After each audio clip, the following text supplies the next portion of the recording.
Hello everyone, my name is Sagar and I hope you are doing well. In this video, we'll start our advanced warehouse management topic. So the first thing is that let me open my notepad here. Search for notepad. Alright, so the first thing is that let me maximize the screen. So we'll create a new warehouse, okay? But even before creating the new warehouse, we'll focus on our storage dimension group and tracking dimension group.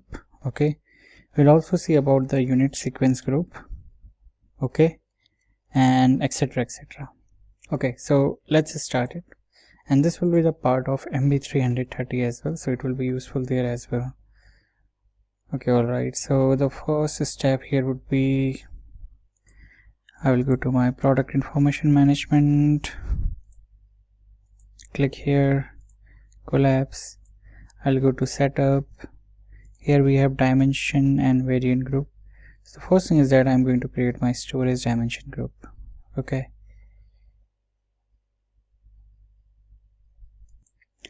Alright, now the interesting thing is here, these are out of the box storage dimension group available. If you can see by name, you can see this is site specific. Here we have site and warehouse, and here we have site, warehouse and location enabled. And if you see this where one, here everything is enabled, and also if you see this parameter is also enabled. So what we'll do, we'll create our own. So I will call it as something called warehouse one, something like this. Okay, and I will call it test warehouse. Okay, all right, I will simply save it. Okay, now let me tell you interesting thing here. Okay, now if you see by default site and warehouse will be active. Okay, we do have other parameters as well, but as soon as I will click on this use warehouse management process, and if I will save this, okay, if you can see all these checkboxes are enabled. Okay, now if I add any product into this storage dimension group, then I will need to assign these elements as well. Okay, for example, if you click on this one here, you can see what items are holding this storage dimension group. You can click on this related items and it will list down all the items that have this storage dimension group. Okay, now we are done with our first part, that is storage dimension group. Okay, now we'll focus on our tracking dimension group. Alright, so in order to create this as well, I will go to my same form and I will click on my tracking dimension group. Okay, now here what I will do, see the important thing here is here we have three parameters. Okay, batch, serial and owner. Okay, now the basic difference between batch and serial is that serial is helps to uniquely identify any product. Okay, but whereas batch is a combination of either it could be same type or multiple types of items. Assume you are manufacturing a kind of a product. Let's say you are producing a chocolate. Okay, so for example, you are producing 1000 chocolate in a day, so you may give all of them chocolate the same batch, but whereas the serial number will be different. Okay, sometimes you can notice that the quality of certain production batch may not pass the quality control. So at that time you can remove all those batch products at a single go. Alright, so here we'll create our own tracking dimension group. Okay, I can say something called batch and physical, something like this too. Okay, and what I'm going to do, I'm going to replicate this one only. Where is my that went? Here we go. So here I will simply say that I want batch and serial as well. Okay, let me click on save. Now I have built my tracking dimension group as well. Okay, now the next thing is that we'll create a unit sequence group. Okay, alright, so what does it mean? So basically right here, unit sequence group. So in a warehouse, a product will have different kind of unit. For example, let's say you have a product, okay, Now inside this product you can have this measurement, one pallet. Okay, pallet is generally a box, right?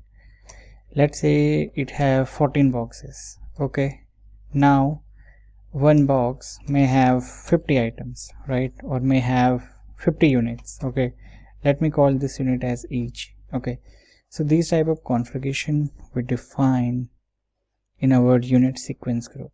Okay, so let's quickly create it, then we'll understand. So for that I will need to go to my warehouse management. So I will go to my setups here, and unit sequence group, it should be somewhere inside the warehouse. Let me check.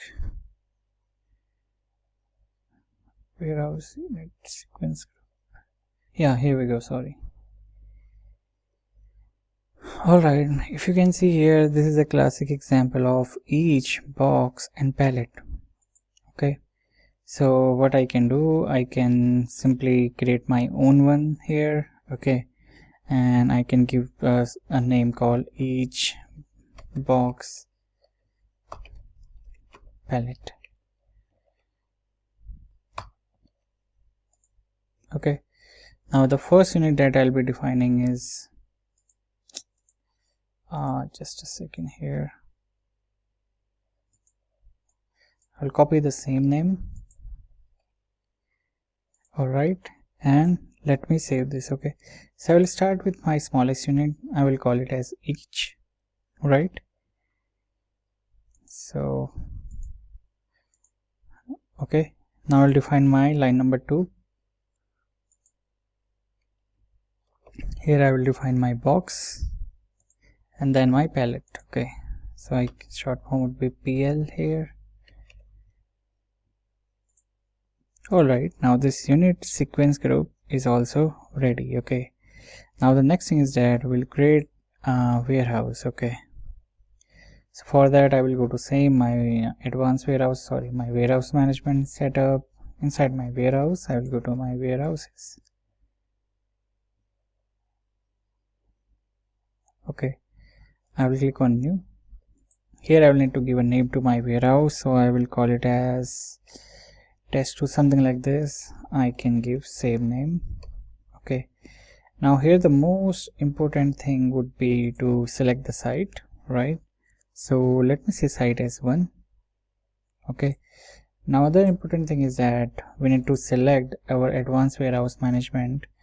So I will simply go here and make sure you do not click on save. Okay, first of all you enable this. Okay, use warehouse management. Okay, then further inside your master planning you can define your calendar as well. So let's go with this 24-hour calendar. Alright, and here we can see some more setups. For example, allow license plate during cycle counting. Okay, that's it. Okay, let me save this. Now this warehouse, for this warehouse, the advanced warehouse management setup is enabled. Okay, now let me go here. So we have created the unit sequence group, and I hope you also know the significance of that. So all of this will be useful when we'll create a product. So for example, when you go to your release product information management, go to your products, release product, and whenever you will create a new product. Okay, at that time we need to fill all this information. So if you see this unit sequence group, right, your storage, tracking dimension group, etc, etc. Even the reservation hierarchy is also one which we'll see in the next video. So all of them will be useful while creating the product. Okay, alright, now the next thing that we'll do is we'll simply create our location. Okay, then we'll go with the location format. Okay, and what else? I think that's it.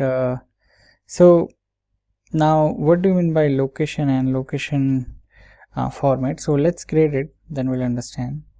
So here if you will go to your again warehouse management, you go to your warehouse and here you click on this location.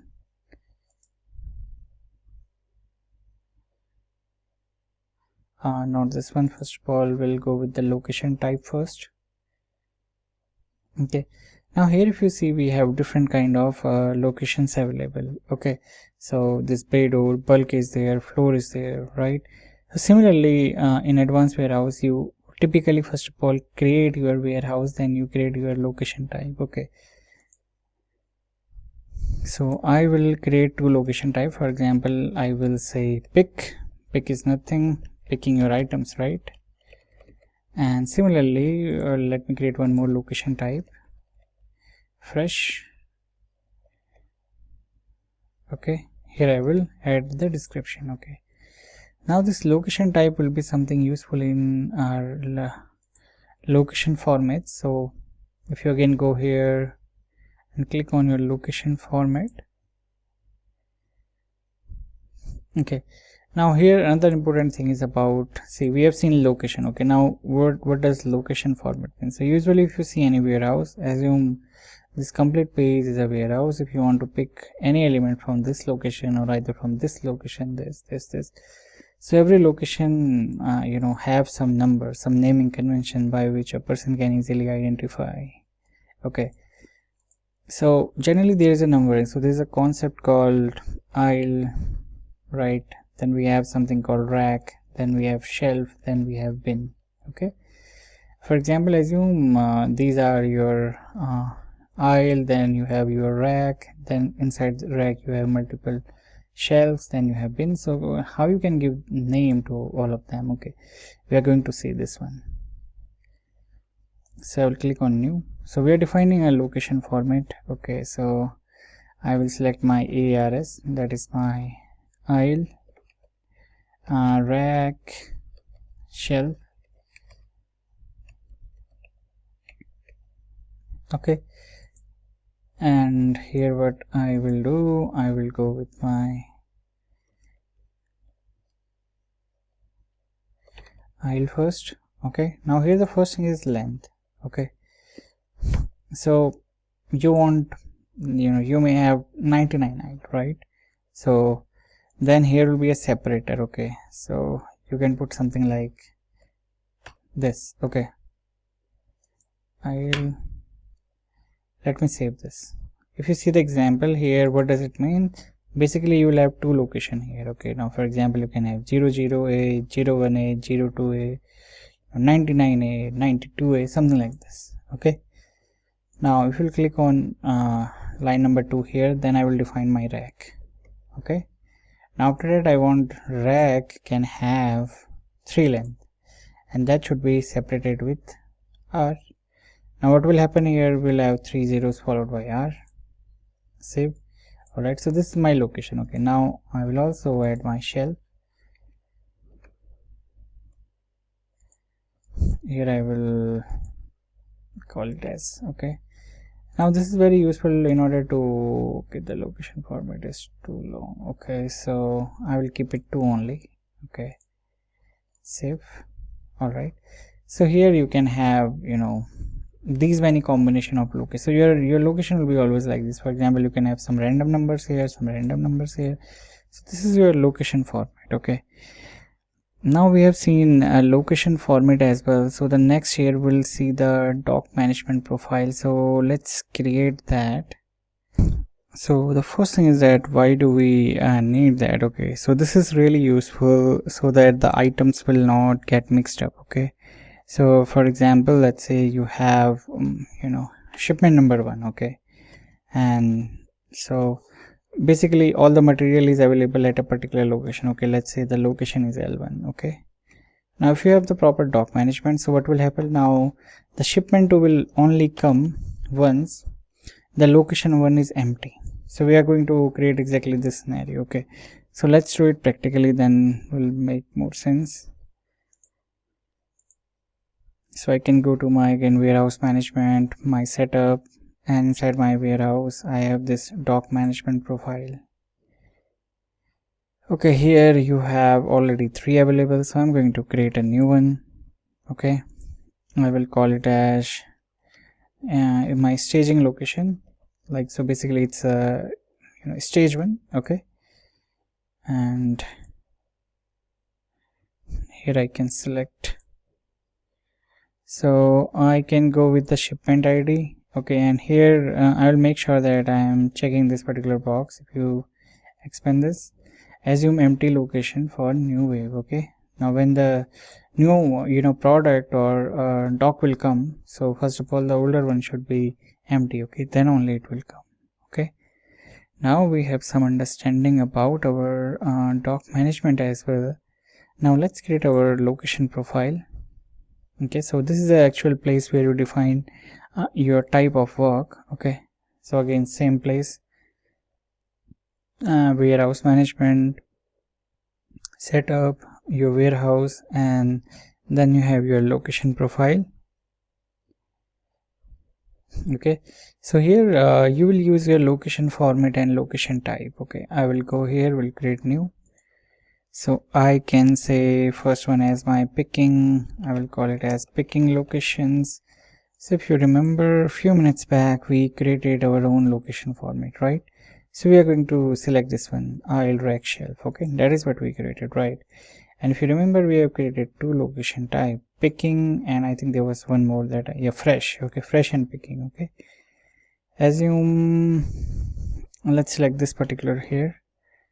All right, and now here you have multiple option. Okay, so for example, if you want mixed items, you can click this. If you want license plate to be used, you can click on this one.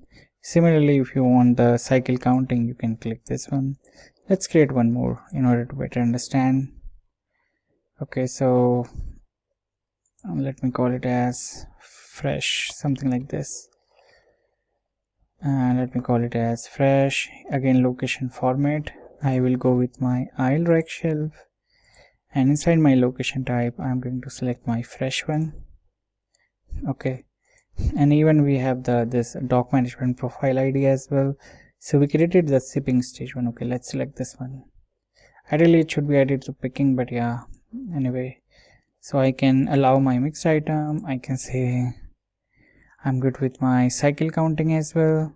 Okay, so this is how you can define your location profile. Okay, so just to summarize, in this video, initially we created a storage dimension group, then we created a tracking dimension group, then we saw the unit sequence group, then we created our locations. Okay, then we defined the location format, then we also created the doc management profile. Okay, then we also created our location profile, and yeah, that is all about this video. In our next video we'll see the reservation hierarchy. Thank you for watching this video.